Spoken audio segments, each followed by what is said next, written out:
What's going on? Welcome, everybody. Welcome back to True Healing and Recovery with your boy, Coach Mike Rowe, where chains break, minds wake, and purpose takes its rightful place.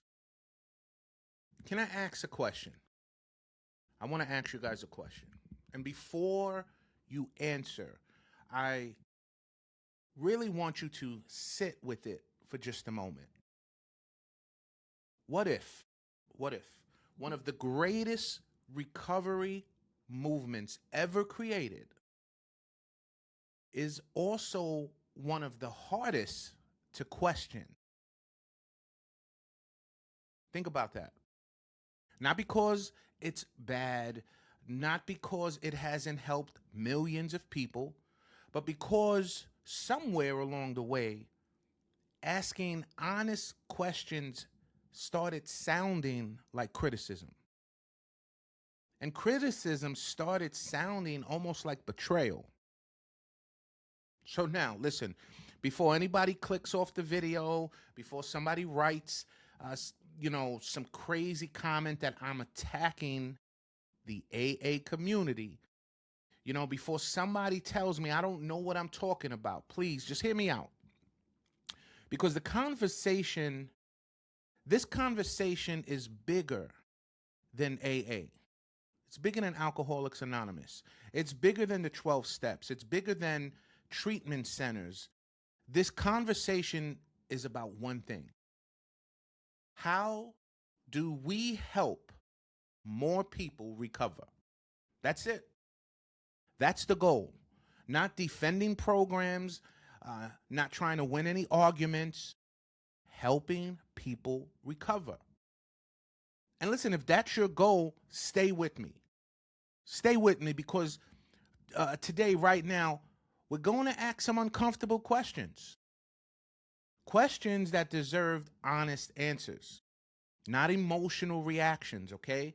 Not tribal loyalty, honest answers. I want to make something very clear, okay? If Alcoholics Anonymous, AA, saved your life, I celebrate that. I'm extremely excited about that. If AA reunited your family, I'm so grateful. If AA gave you hope, I thank the one true living God for it. If AA is the reason that you're alive today, I genuinely rejoice with you. Nothing that I'm about to say takes away from your story. Because guess what? Your story matters. And no one, absolutely no one, should ever try to diminish any of that. Now, but, can something save millions of lives and still not be enough for everyone else? Can something be incredibly effective without being the complete answer? And that's what we're talking about today, guys. So I want everybody that's watching, whether you're in recovery, whether you're a counselor, a therapist, a sponsor, a pastor, a recovery coach, a family member, or somebody who's still actively struggling, please, I want you involved. I need you involved. So here's my first question. Did Alcoholics Anonymous save your life? Do me a favor, type one of these comments. Types in the comments, yes, somewhat, no. Or I left AA. No, there's no judgment here. There's no attacks. It's really just honesty. I have the privilege of working with so many folks and there are countless people who tell me, man, AA gave me everything. And I've worked with people who would also tell me that AA wasn't enough. Some of those people I worked with who left AA, they relapsed, right? They came back and they found exactly what they needed later on. I've worked with people who left AA, found another recovery path, and they never looked back. So this conversation isn't black and white. Recovery rarely is black and white, folks. You know what I keep hearing? You know what I keep hearing, guys? Not online, not from headlines, not from, social media, but from real people. People sitting across from me every day. People trying to rebuild their lives. I hear this over and over and over. I need more. I need more. Not, I want to get high. Not, man, I just don't care. They say, I need more. More of what? More understanding, more practical tools, more help rebuilding relationships, more help processing trauma, more help finding work, more help becoming a father, a mother, a husband, a wife, more help becoming someone that they don't recognize yet. See, that sentence, I need more, it stayed with me. It just continues to stay. So let's slow down. Let's slow down a bit. Because before we ask difficult questions, we need to honor, and I want to honor where honor is due. Alcoholics Anonymous, AANA, changed history. Before AA, many people that were struggling with alcoholism, they were honestly seen and viewed as helpless. They were morally weak. They were broken beyond repair, right? Then came a simple but revolutionary idea. One alcoholic helping another. No degree required, no payment required, no insurance required, just lived experience, hope, honesty, community, and service. That idea spread around the world, right? Millions have walked into a meeting feeling helpless and walked out believing that life might still be possible. Please don't ever forget that. AA didn't just build meetings, it built hope. So why has AA helped so many people? Listen, research points to several different reasons, right? First is community. Community, it builds community, right? Addiction isolates, recovery connects. Second, accountability. Yo, people know your name. They notice when you're not there. They notice when you're gone and missing. Third, purpose. Helping someone else often strengthens your own recovery. Fourth, structure, right? Meetings, sponsors, the 12 steps, a clear path forward. Fifth is accessibility. Meetings are everywhere, guys. They're free. For someone with no money, which that was me, no transportation and no support, the accessibility can literally save a life. These aren't small things. These are powerful strengths. And then I started asking myself another question. If AA is helping millions, why do so many people quietly leave? Not loudly. They're not making any noise, no strife. Quietly. They stop coming. They disappear. Some relapse, some didn't, right? Some find another recovery community. Some isolate. Some drift away. Why? That's not a question meant to attack AA. It's a question meant to understand people. I also began thinking about treatment itself, right?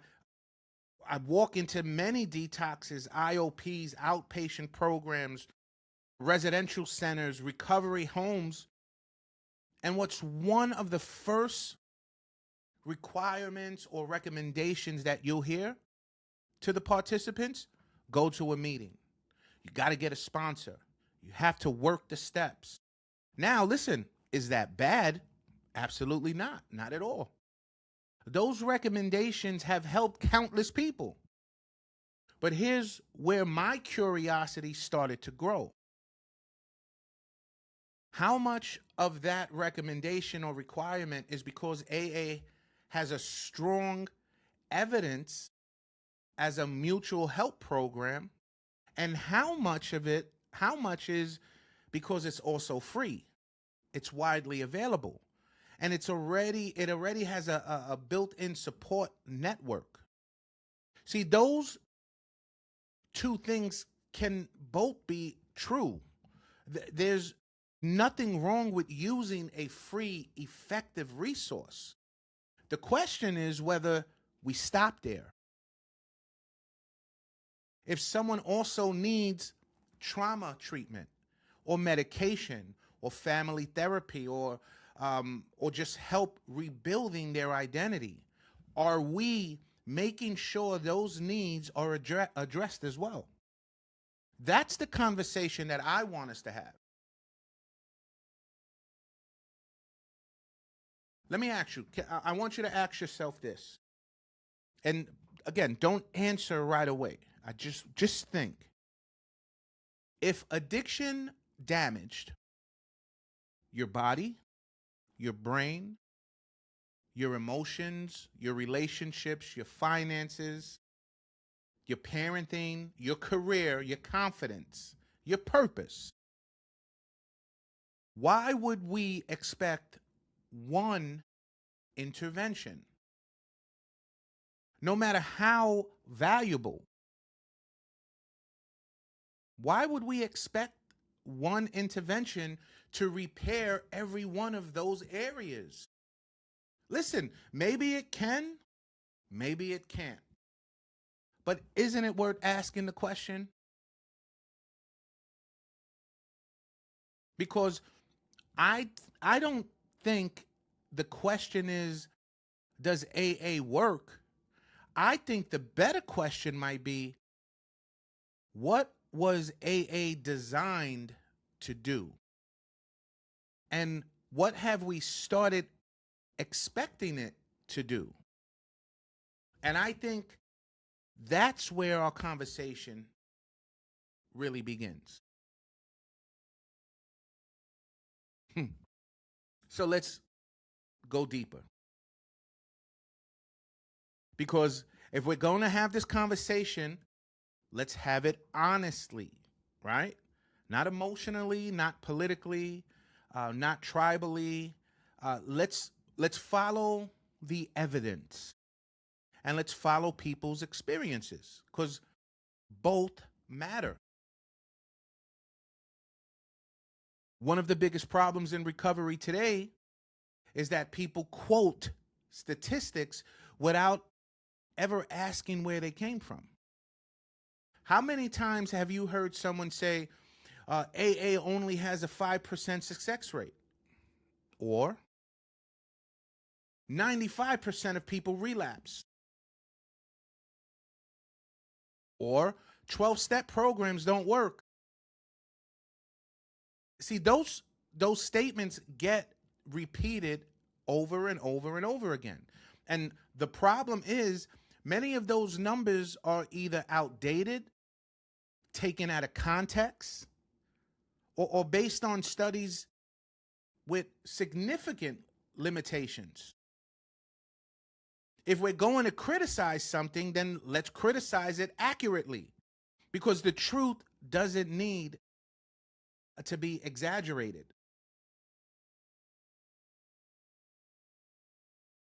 I know in 2020, one of the largest, most respected scientific reviews ever conducted, they looked at AA and the 12-step foundation, facilitation, right? And the researchers, they reviewed 27 studies involving more than 10,500 participants.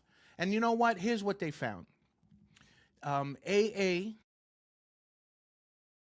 and professionally delivered 12-step facilitations generally performed as well as, and sometimes better than, other well-established treatments for helping people maintain continuous abstinence. Now that's significant. That's significant in itself. Not because it proves AA is perfect, but because it reminds us that AA isn't just traditions. It has evidence supporting it. And I think that's something that we should acknowledge. But let's not stop reading after the headline, because that's what people tend to do. See, the research does not say AA worked for everyone. The research does not say therapy isn't needed. It does not say trauma treatment doesn't matter. It doesn't say that medication isn't helpful. It doesn't say mental health should be ignored. It doesn't say recovery coaching isn't valuable. It simply says AA is an effective recovery support for many people. That's a very different, or that's very different from saying it's the only thing people need. I've sat across from people who've been to hundreds of meetings. They know the slogans, they've read the big book, they've worked the steps, but they're still struggling with crippling anxiety, child abuse, panic attacks, PTSD, depression, grief, shame, anger, or simply not knowing who they are. Now, let me ask you this. Was AA ever designed to be a trauma treatment program? No. Was it designed to diagnose mental illness? No. Was it designed to replace licensed therapy? Absolutely not. Was it designed to teach parenting, financial literacy, communication, or emotional regulation? No, it was not. So maybe, just maybe, we've placed expectations on AA that AA never claimed to fulfill. And here's where I want to respectfully challenge the recovery community or the recovery industry, not AA, the industry, because those are two different things. Sometimes we hand somebody a meeting schedule before we hand them a roadmap for rebuilding their life. Think about that. We measure attendance. We celebrate 30 days, 60 days, 90 days, 1 year, 5 years, and those milestones matter. They absolutely matter. But let me ask another question. What if someone has 2 years sober, but they've never addressed the trauma that led them to use in the first place? What if they're still emotionally unavailable, still isolated, still angry, still hopeless, still unemployed, still disconnected from their family? Would we call that complete recovery? Or would we say there's more work to do? I want to speak from what I personally see. I regularly hear people say, I don't know how to communicate with my wife. I don't know how to be a father. I don't know how to trust people. I don't know how to manage my emotions. I don't know who I am without the substance. Notice something, guys. Those aren't cravings.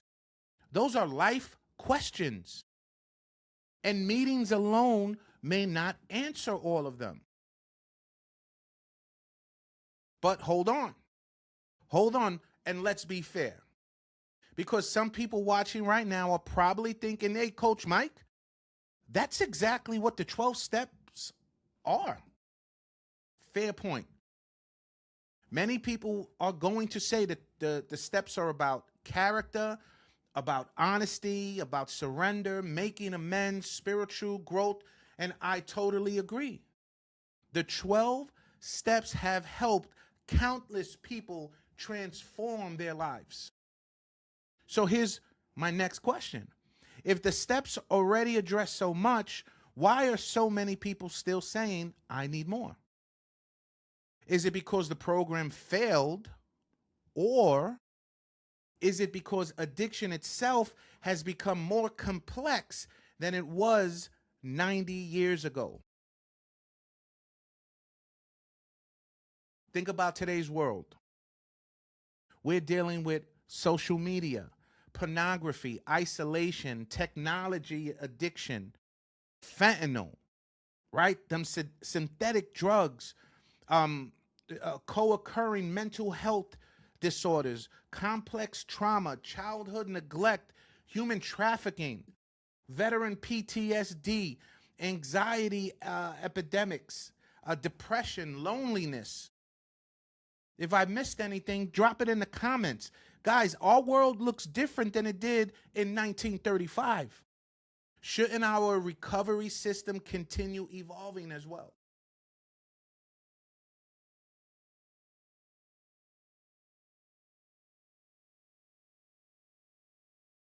Recovery isn't a competition, guys. See, and let me say something that I wish more people would understand.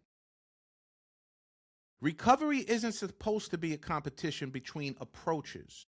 It doesn't have to be. AA versus therapy, AA versus MAT, the MAT program, faith versus psychology, recovery coaching versus counseling. That's a false choice. Why can't they work together? If someone needs insulin, we don't tell them, yo, just pray harder. If someone needs counseling, why would we tell them just go to another meeting? And if someone only relies on therapy but has no recovery community, they may be missing something. See, maybe the answer isn't choosing one tool. Maybe it's learning how to use the right tools together. Like, picture this. Imagine building a house. Would you build the entire house with only a hammer? Of course not. But a hammer is valuable. It's necessary, but it's one tool. You also need a saw, a leveler, a drill, some measuring tape, electric work, plumbing, roofing, paint. Every tool has a purpose. Recovery is the same. Community is a tool. Meetings are a tool. Therapy is a tool. Faith is a tool. Medications can be a tool. Exercise, nutrition, purpose are tools, guys. Identity reconstruction is a tool. None of those tools are the house. They're helping build the house. But the house ultimately is healing.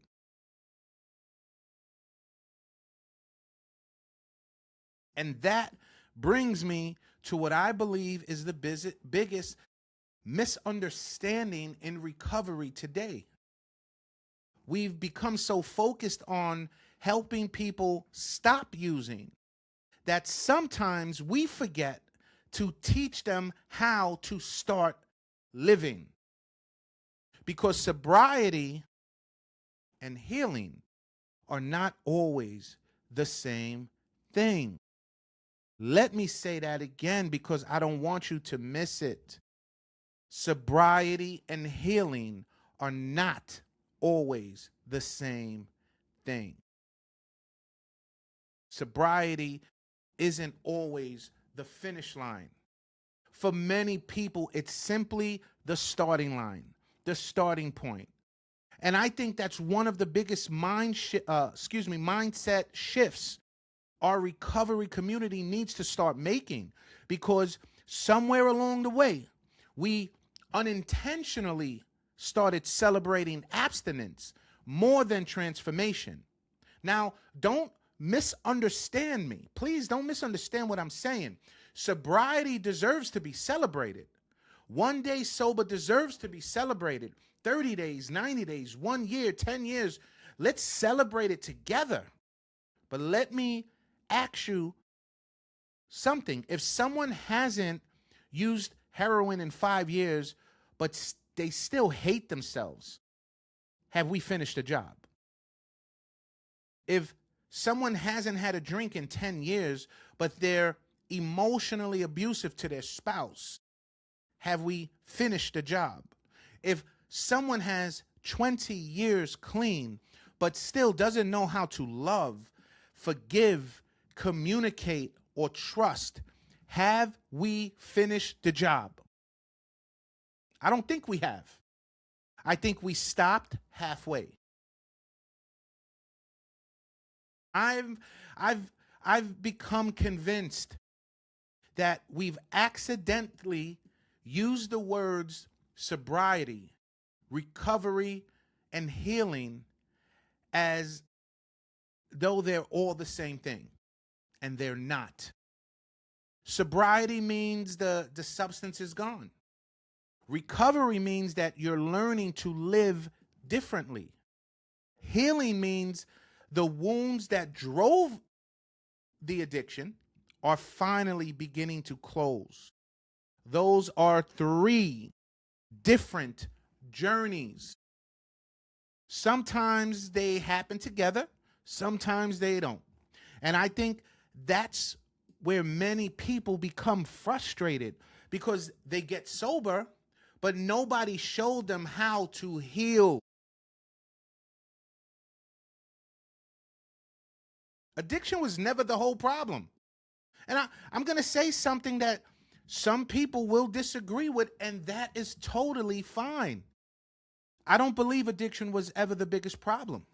I believe for many people, addiction became the loudest system. Think about your own life. Was alcohol really the deepest issue? Or was it rejection? Was it fear? Was it trauma, loneliness, shame, abandonment, identity, depression, anxiety? See, the bottle wasn't talking to you. The pain was. The drug wasn't whispering your name. The wound was. The substance became the language of unresolved suffering. And if that's true, then removing the substance doesn't automatically remove the suffering. So when I hear someone say meetings aren't enough, I don't automatically hear criticism. Sometimes I hear depression. I hear someone saying, I still don't know how to be a husband. I still don't know how to forgive my father, my mother. I still wake up with nightmares. I still panic every time someone raises their voice. I still don't know who I am. Those aren't recovery failures. Those are human struggles, and they deserve compassionate answers.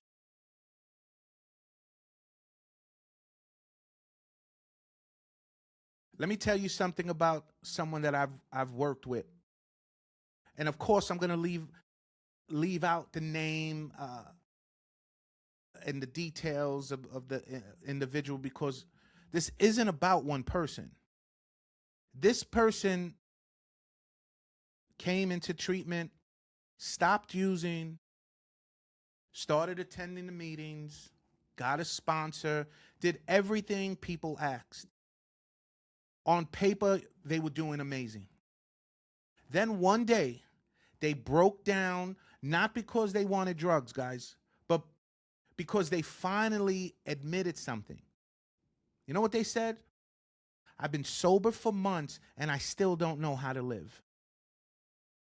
That stayed with me for quite some time, because I think there are thousands of people quietly carrying that same sentence. See, this is where I think the conversation changes. What if addiction isn't just about stopping the behavior? What if recovery is about becoming a different person? not pretending, not acting, actually changing. Changing the way you think, how you respond, changing your relationships, changing your purpose, changing your identity. Because if I still see myself as broken, worthless, unlovable, a failure, then even if I stop using, I'll still be fighting the same internal battle every day.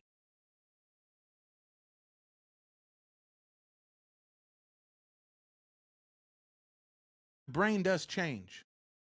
Here's the encouraging part, guys. Biology, science gives some hope.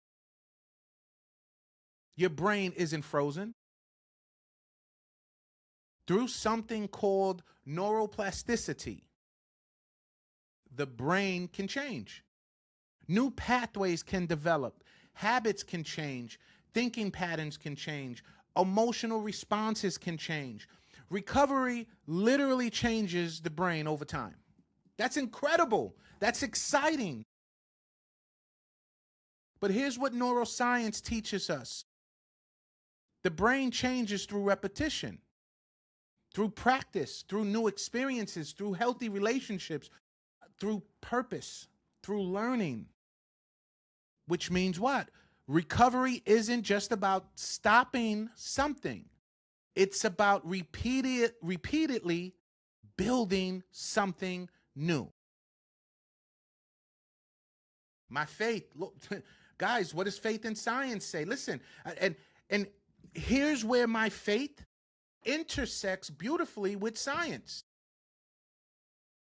Long before neuroscience described renewing thought patterns, the living word of God challenges people to renew their minds, regardless of where you stand spiritually.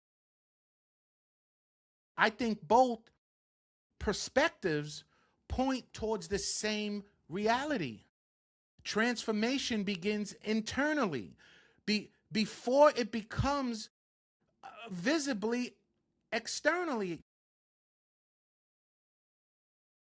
Whether someone calls it renewing the mind or identity reconstruction or character development or healing, the principle remains remarkably similar. Real change starts on the inside. But let me challenge myself, right? Can I challenge myself? Someone watching right now might be saying, yo, Coach Mike, listen, AA already teaches character change. You're describing the 12 steps, and honestly, that's a true, fair observation. The steps absolutely encourage deep self-examination, humility, amends, service, spiritual growth. Those principles have transformed countless lives. So maybe the issue isn't that AA lacks depth. Maybe the issue is people often stop engaging before they experience that depth, or they need additional support alongside of it. Those are two different conversations, guys. What concerns me is when we reduce recovery to one measurement: meeting attendance, clean urine screenings, the amount of days sober. Those matter, guys. They really do. But I want to ask something. How are their children doing? How's their marriage? How's their mental health? Can they regulate their emotions? Have they found meaningful work? Do they have purpose? Do they laugh again? Can they trust people again? Can they sleep peacefully?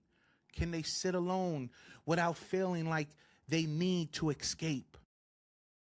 Those are recovery outcomes as well. So maybe instead of asking, how many meetings did you attend this week? We should also ask, How are you becoming different? What's healing inside of you? What areas are you growing in? What relationships are being restored? What dreams are coming back to life? Because I don't just want people to survive addiction. I want them to experience a life that they're excited to wake up to. And that leads me to what may be the most controversial part of this entire conversation. It's not about AA, not about the 12 steps, but about the recovery industry itself. Because I think we need to ask whether our definitions of success has been too small. Let me ask you a question. Let me ask you a question that's been sitting with me for quite some time. What does success actually look like in recovery? Seriously, think about that. If I ask 10 different treatment centers, how do you define a successful client?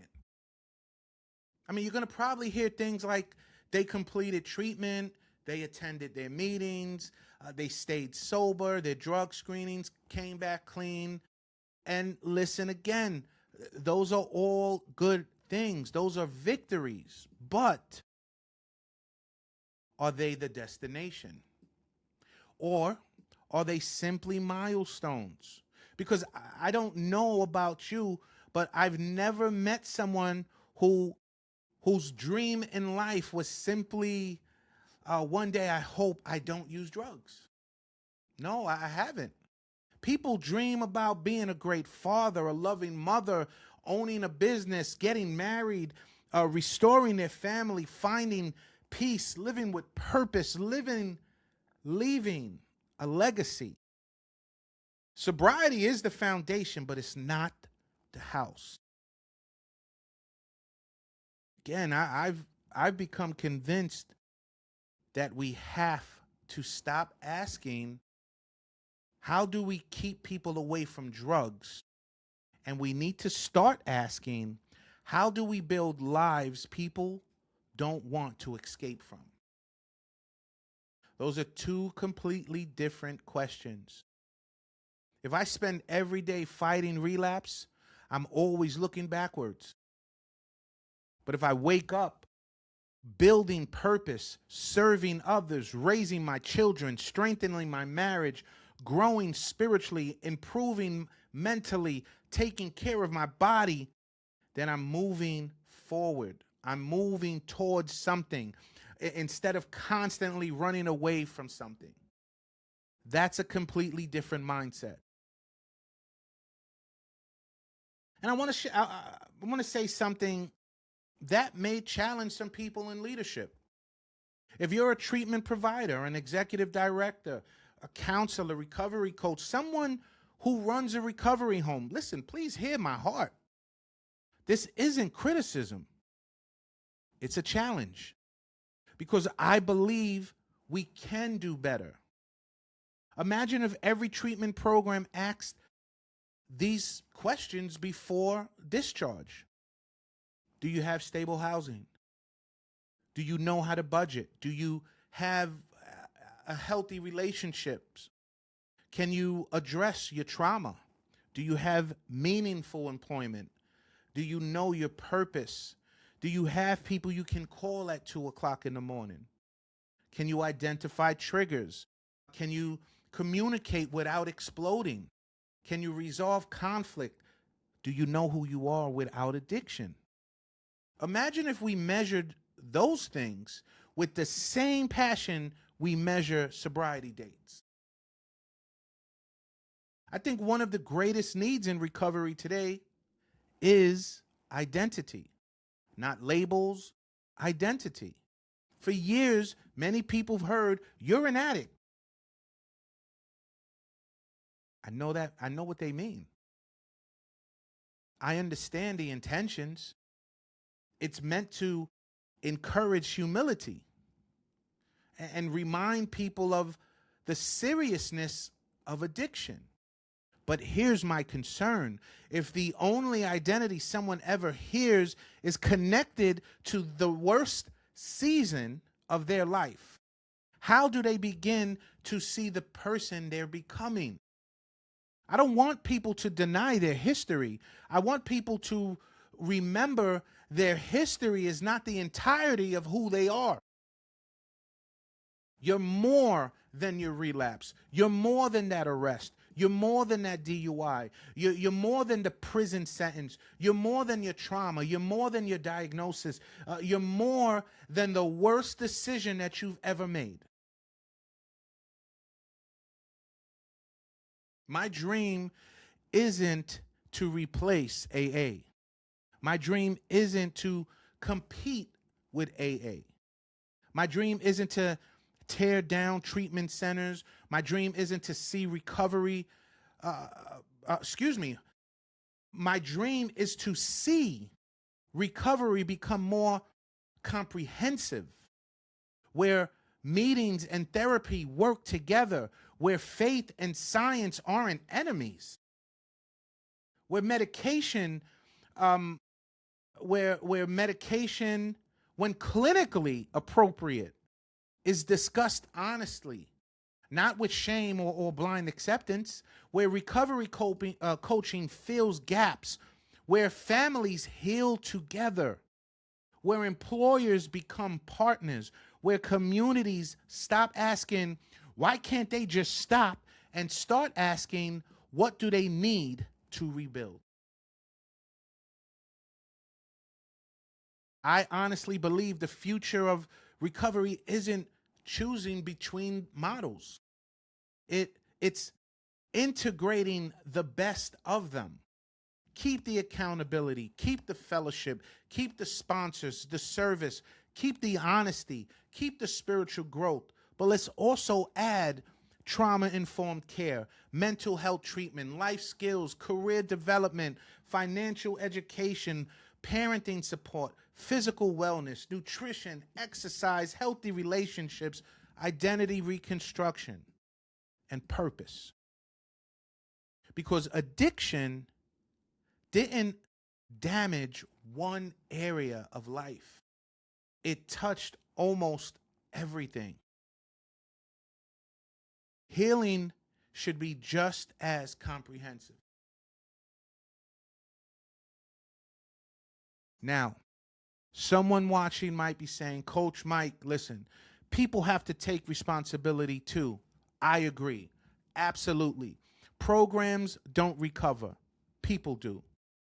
No program, AA, Smart Recovery, Celebrate Recovery, therapy, or coaching can do the work for you.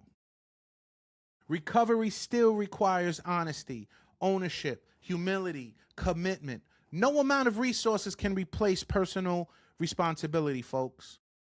But personal responsibility and comprehensive support are not opposite. They work together.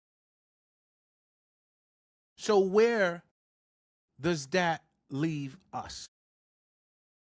Right back to where we started. This episode was never about proving AA right or proving AA wrong. It was about asking whether we've been asking the wrong questions. Maybe the question isn't, does AA work? The evidence suggests it helps many people. Maybe the better question would be, how do we build recovery systems that give every individual the greatest opportunity to heal? Because people are different. Their stories are different. Their trauma is different. Their strengths are different. Their support systems are different. Wouldn't it make sense for recovery to reflect that reality? I want to end with this, guys. If Alcoholics Anonymous, AA, NA, all of those have saved your life, thank the one true living God. Keep going. Sponsor people, serve people, love people. If therapy has saved your life, thank the one true living God. Keep healing. If medication helps stabilize your life, thank the one true living God. Use it wisely under good medical care. If your church surrounded you with love, thank the one true living God. Keep growing. If a recovery coach walked beside you, thank the one true living God. Become that person for someone else. I don't care which door someone walks through. I care that they find freedom. I care that families are restored. I care that children get their parents back. I care that people wake up with hope again, because at the end of the day, recovery was never supposed to be about protecting a method. Recovery is about restoring people. So here's my final challenge. Here's my challenge, guys. If you work in recovery, ask yourself, what can we add, not what should we eliminate? If you're in recovery, ask yourself, where am I still growing? Not just how long have I been sober? And if someone watching this who's still struggling, please hear me out. Don't give up. Don't give up because one approach didn't work for you. That doesn't mean healing is impossible. It means you may need additional support, different support, or a broader support system. Keep reaching, keep asking, keep showing up, because your story isn't over. Listen, I'd love to hear from you. Did AA change your life? Did you leave it? Did another path help you? What do you think recovery programs are doing well? And where do you think that they can improve? Let's make the comment section a place for honest conversation, not personal attacks. Because if we can listen to one another, we might actually build something better together. All right, guys? So until next time, don't forget this. Healing starts with today's decision. And yes, another day is another blessing. Peace.